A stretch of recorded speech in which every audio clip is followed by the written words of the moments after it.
ថ្ងៃនាងមានទ្រព្យធនមិនខ្វះច្រើនណាស់មានមាពេជ្រខ្សែកចិញ្ចៀនខ្សែដៃទុកទូកៅអីសុទ្ធតែល្អខ្ញុំកំដរដើរតាមស្រួលស្រកគ្រប់ទី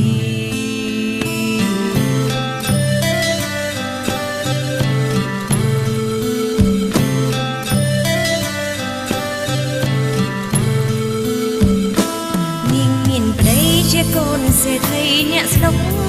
ស្ដំរៀងកនហំពូកែសំដីគ្មានពីចង់ស្គាល់វេលាតើនាងយល់ព្រមប្រគល់ជីវិតបងទីដែលជាសង្សារអ្នករកក្រែ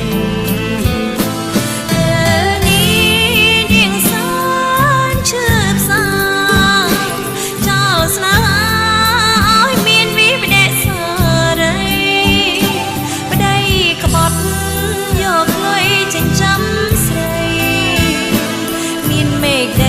ាប្រយោជន៍អ្វីបើគ្មានក្តីសុខ